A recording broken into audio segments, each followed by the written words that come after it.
आज हम स्पेस और यूनिवर्स के मिस्ट्रीज में डाइव करने वाले हैं। तैयार हो जाओ। इन इनक्रेडिबल फैक्ट्स को सुनकर तुम्हारे होश उड़ जाएंगे। स्पेस की साइलेंस से लेकर स्टार्स के ट्विंकल करने तक हम इन कॉस्मिक वंडर्स के पीछे का साइंस अनकवर करेंगे।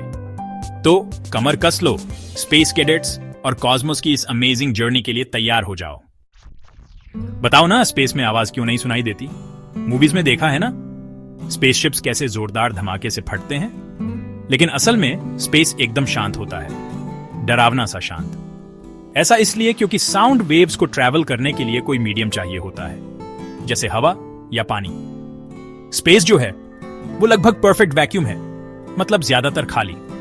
हवा के मॉलिक्यूल्स के बिना जो साउंड वेव्स को कैरी करें, कितने भी बड़े एक्सप्लोजन्स हों, सब एकदम साइलेंट होंगे। सोचो जरा, पूरा यूनिवर्स जहां कोई तुम्हारी चीख भी नहीं सुन सकता। ये एक कड़ा रिमाइंडर है कि स्पेस का एनवायरनमेंट हमारे एनवायरनमेंट से कितना अलग है।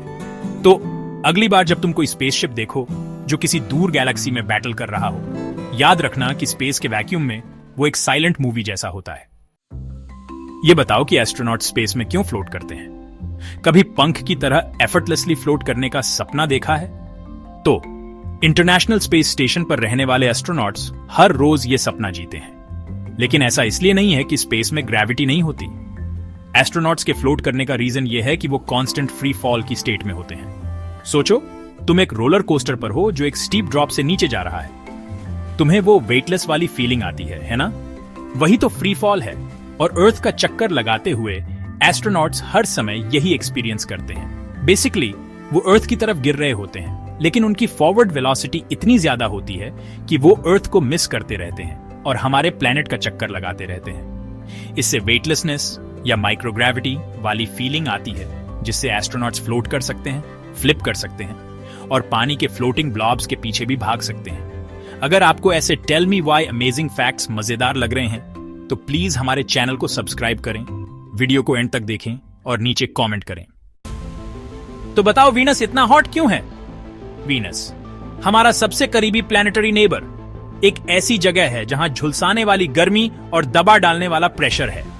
इसे अक्सर अर्थ का इविल ट्विन कहा जाता है, क्योंकि साइज और कॉम्पोजिशन में तो ये हमारी प्लैनेट जैसा ही है, पर इसकी सरफेस इतनी हॉट है कि लीड भी पिघल जाए। इसका थिक एटमॉस्फेयर सूरज की हीट को ट्रैप कर लेता है, जिससे एक रनअवे ग्रीन हाउस इफेक्ट बन जाता है, जिसने वीनस को एक स्कॉचिंग हेलस्केप में बदल दिया है। सोचो, सबसे इंटेंस सोना कैसा होता होगा। उसकी हीट को 100 फोल्ड मल्टीप्लाई कर दो और तुम वीनस के कंडीशंस के करीब पहुंच जाओगे। ये एक स्टार्क रिमाइंडर है हमारे अपने प्लैनेट के एटमॉस्फेयर के डेलिकेट बैलेंस का और क्लाइमेट चेंज को समझने और मिटिगेट करने की इंपॉर्टेंस का भी। वीनस एक कॉशनरी टेल की तरह है कि क्या हो सकता है जब green house effect spirals out of control हो जाए। ये बताओ कि शूटिंग स्टार्स आखिर स्टार्स क्यों नहीं होते? हम सब ने कभी ना कभी रात में आसमान में देखा है और शूटिंग स्टार की वो पल भर की खूबसूरती को भी देखा है। एक रोशनी की लकीर जो पल भर के लिए अंधेरे को रोशन कर देती है।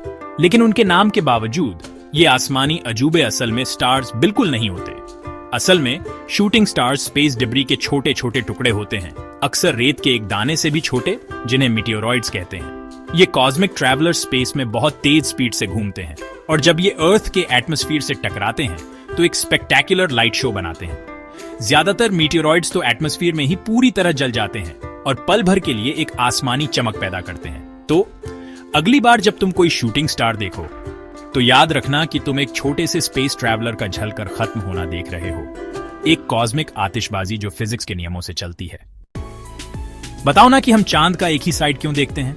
हमारा सेलेस्टियल साथी मून हजारों सालों से इंसानों को फैसिनेट करता आया है, पर क्या आपने कभी नोटिस किया है कि हमें हमेशा मून का एक ही साइड दिखता है? यह सिर्फ एक कोइंसिडेंस नहीं है, यह सेलेस्टियल मैकेनिक्स का एक फैसिनेटिंग नतीजा है। मून जो है ना, अर्थ से टाइडली लॉक्ड है, मतलब उसका रोटेशन पीरियड हमारे प्लैनेट के चारों ओर उसके ऑर्बिटल पीरियड के बराबर है। मून और अर्थ के बीच इस सिंक्रोनाइज्ड डांस की वजह से ही मून का वही साइड हमेशा हमारी तरफ रहता है, भले ही हम अर्थ से मून का एक ही चेहरा देखते हैं। ये याद रखना इंपॉर्टेंट है कि जो फार साइड है, जिसे अक्सर डार्क साइड भी कहते हैं, वो भी सन से उतनी ही इल्यूमिनेटेड होती है जितनी वो साइड जो हम देखते हैं। बस बात यह है कि हम उसे कभी भी अपने वेंटेज पॉइंट से डायरेक्टली देख नहीं पाते। ये बताओ, स्काई नीला क्यों होता है? क्या तुमने कभी क्लियर डे में स्काई की तरफ देखा है और सोचा है कि यह ब्लू रंग का क्यों होता है? ये एक ऐसा सवाल है जिसने सदियों से पोएट्स, साइंटिस्ट्स और क्यूरियस लोगों को फैसिनेट किया है। और इसका आंसर छिपा है कि कैसे सनलाइट हमारे एटमॉस्फेयर के साथ इंटरैक्ट करती है। सनलाइट भले ही व्हाइट दिखे, उसमें कई कलर्स का स्पेक्ट्रम होता है, हर एक की अपनी वेवलेंथ होती है। ब्लू लाइट, जिसकी वेवलेंथ छोटी होती है, वो रेड या ऑरेंज जैसे दूसरे कलर्स के मुकाबले ज्यादा स्कैटर होती है। ब्लू लाइट की इसी स्कैटरिंग से हमारे स्काई को उसका खास नीला रंग मिलता है। सनराइज और सनसेट के टाइम स्काई अक्सर रेड या ऑरेंज दिखता है क्योंकि सनलाइट को हमारी आंखों तक पहुंचने के लिए एटमॉस्फेयर में ज्यादा ट्रैवल करना पड़ता है। हवा में इस लंबे रास्ते की वजह से ब्लू लाइट और ज्यादा स्कैटर हो जाती है, जिससे रेड और ऑरेंज की लॉन्गर वेवलेंथ्स डोमिनेट कर पाती हैं। जानते हो बिग डिपर इतना फेमस क्यों है? रात के आसमान में ऊपर देखो और तुम्हें बिग डिपर जरूर दिख जाएगा। 7 सितारों का एक जाना माना ग्रुप जिसने सदियों से स्टारगेजर्स की इमेजिनेशन को कैप्चर किया है।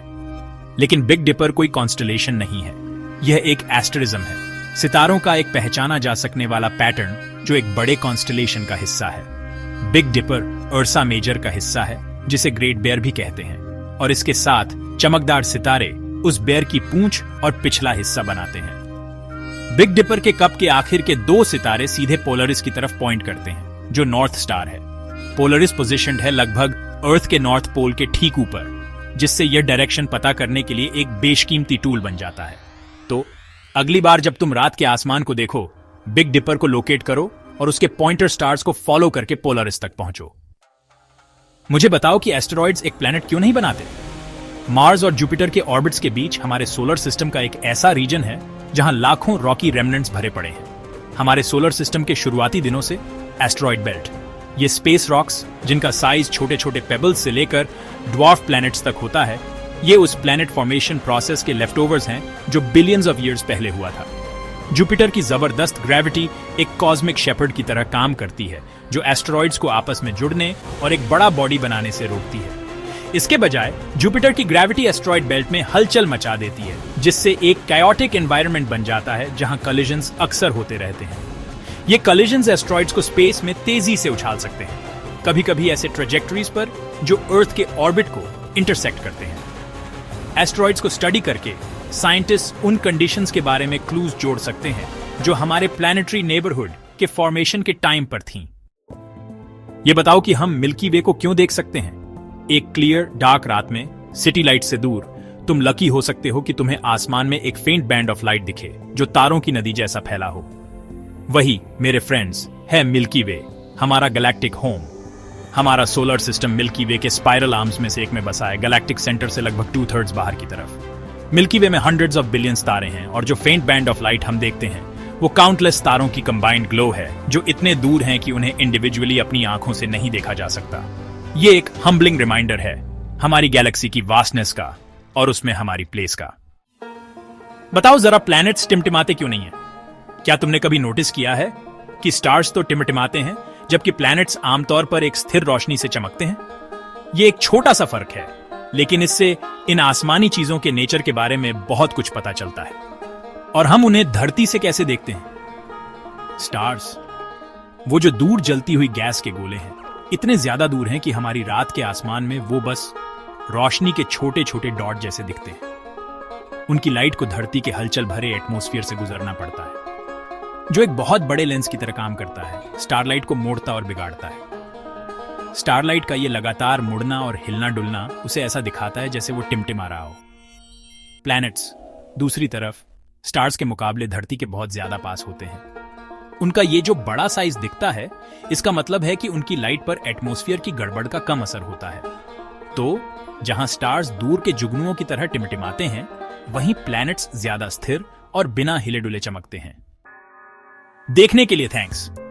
अगर आपको स्पेस और यूनिवर्स के बारे में ये माइंड ब्लोइंग फैक्ट्स जानकर मजा आया तो लाइक, सब्सक्राइब और बेल आइकॉन दबाना मत भूलना और भी अमेजिंग कंटेंट के लिए। ये तो कॉस्मोस की बस एक झलक थी और अभी तो बहुत कुछ है डिस्कवर करने को। ब्लैक होल्स से लेकर दूर की गैलेक्सीज तक यूनिवर्स ऐसे अजूबों से भरा पड़ा है जो एक्सप्लोर होने का इंतजार कर रहे हैं। मिलते हैं नेक्स्ट टाइम।